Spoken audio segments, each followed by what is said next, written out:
और अब आगे बढ़ेंगे। जस्टिन ट्रूडो के देश कनाडा में फिर हिंदुओं पर सितम ढाया गया है और कनाडा में खालिस्तान समर्थकों ने एक बार फिर हिंदुओं को निशाना बनाया है।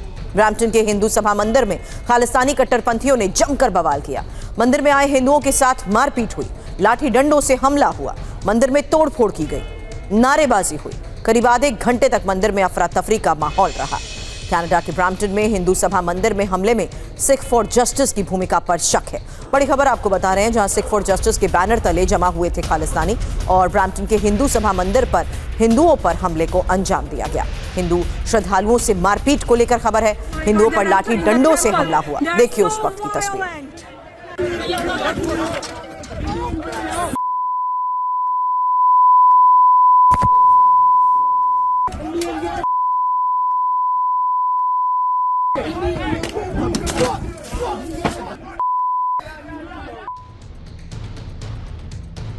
विश्व हिंदू परिषद के अध्यक्ष आलोक कुमार और अयोध्या के राम मंदिर के मुख्य पुजारी आचार्य सत्येंद्र दास ने हमले की कड़ी निंदा की।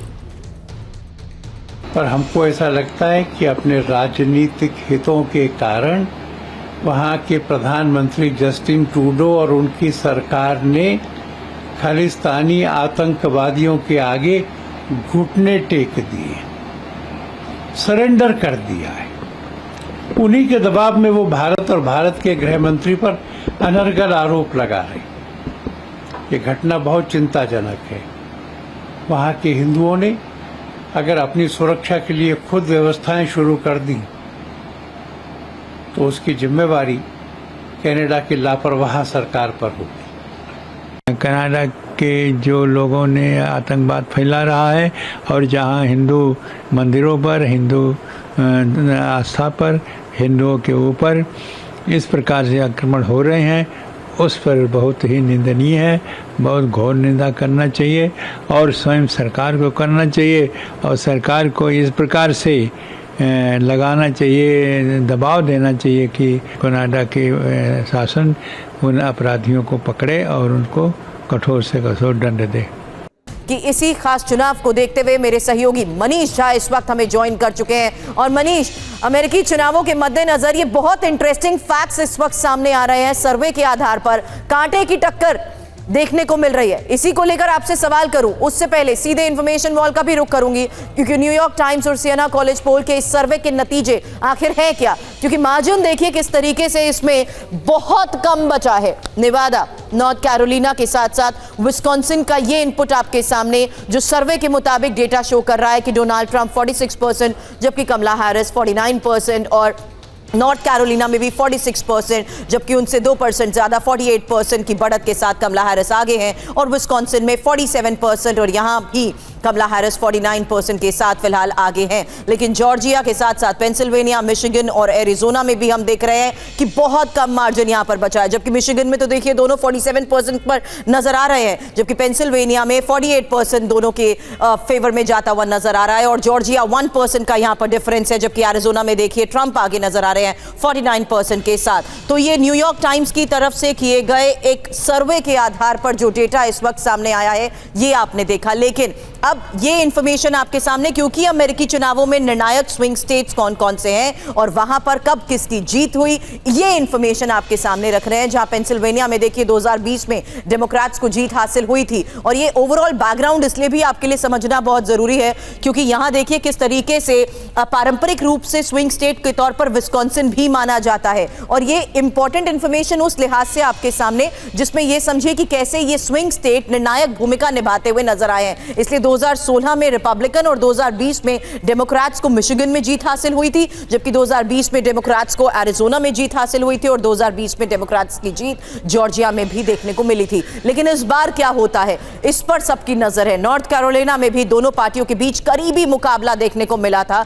और ये इस वक्त भी सर्वे के आधार पर हम देख रहे हैं कि बहुत से ऐसे स्विंग स्टेट हैं जहां पर दोनों सेम परसेंटेज के साथ यहां पर नजर आ रहे हैं। आखिर क्यों अब स्विंग स्टेट्स को कहा जाता है अमेरिकी चुनावों का दिल, ये भी समझ लीजिए, क्योंकि स्विंग स्टेट की जहां तक हम बात कर रहे हैं अमेरिकी चुनावों का, ये दिल इसलिए क्योंकि ऐसे राज्य जहां पर कोई भी पार्टी अपनी जीत को लेकर पूरी तरीके से आश्वस्त नहीं है। स्विंग स्टेट जिस पार्टी की तरफ जाते हैं जीत उसकी मानी जाती है, जीत उसकी होती है। डेमोक्रेट और रिपब्लिकन स्विंग राज्यों पर विशेष ध्यान देते हैं और उम्मीदवार इन राज्यों में सबसे ज्यादा समय और संसाधन भी खर्च करते हैं। हालांकि सामाजिक और आर्थिक वजहों से इन राज्यों के मतदाताओं की प्राथमिकताएं बदलती जरूर रहती हैं। प्राथमिकताएं बदलने से हर चुनाव में अलग अलग पार्टियों को वोट करते हुए स्विंग स्टेट नजर आते हैं। लेकिन इस बार होगा क्या, जानना बहुत दिलचस्प रहेगा। और डोनाल्ड ट्रंप और कमला हैरिस के बीच जिस तरीके से फिलहाल तीखी नोकझोंक जारी है, उसको लेकर भी आज खबर आई, जब देर रात एक जनसभा में ट्रंप ने कहा कि कमला हैरिस अमेरिका में हथियारों को बसा रही हैं, जबकि कमला हैरिस ने कहा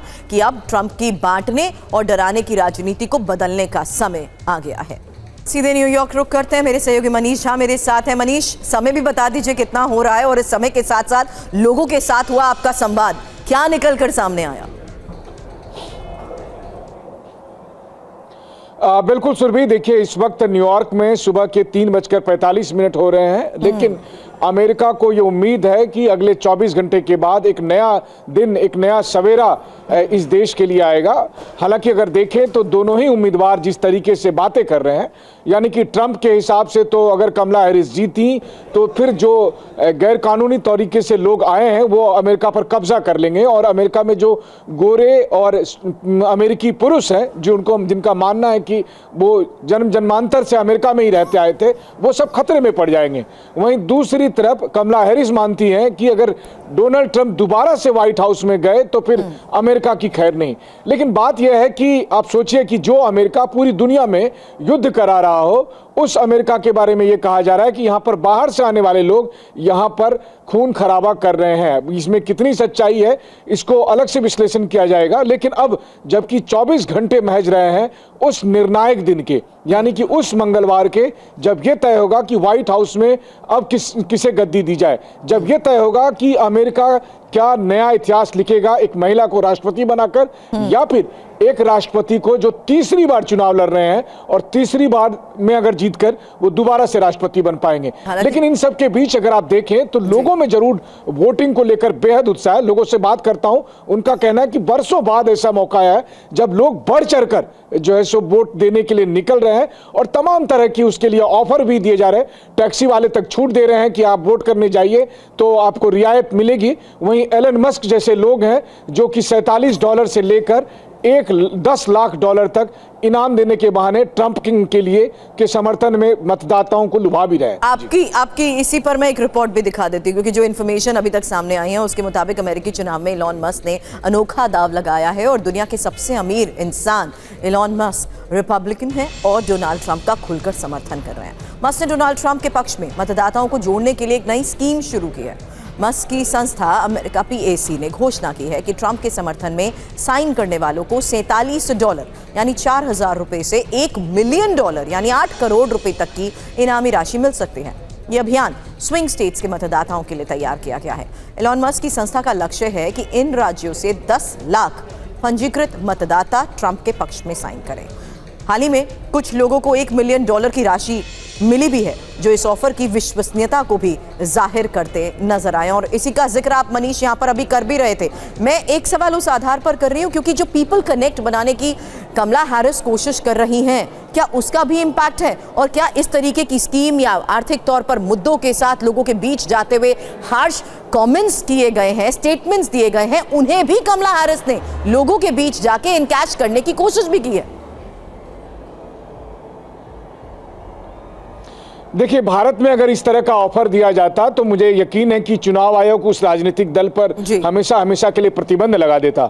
लेकिन अमेरिका में सब कुछ खुल्लम खुल्ला होता है। यही दूसरे देश में होता तो अमेरिका बहुत सारे सबक देता कि चुनाव में किस तरह की धांधली हो रही है। लेकिन अमेरिका में जो कुछ कर रहे हैं वो सब कुछ जायज है, क्योंकि यहाँ जो हो रहा है वहां पर है कि साम दाम दंड भेद कुछ नहीं छोड़ना है। एलन मस्क के हिसाब से तो अगर कहें तो करोड़पति बनने का सबसे अच्छा ऑफर है कि आप ट्रंप को वोट दे दीजिए। लेकिन हाँ, इसमें कोई दो राय नहीं है कि कमला हैरिस की लोकप्रियता काफी बढ़ी हुई है। और जितने ओपिनियन पोल आ रहे हैं उन सब से अलग अगर आप देखें तो संभावनाएं काफी अधिक। जल्द आपके साथ वापस जुड़ेंगे मनीष। फिलहाल शुक्रिया पूरी जानकारी के लिए आपका।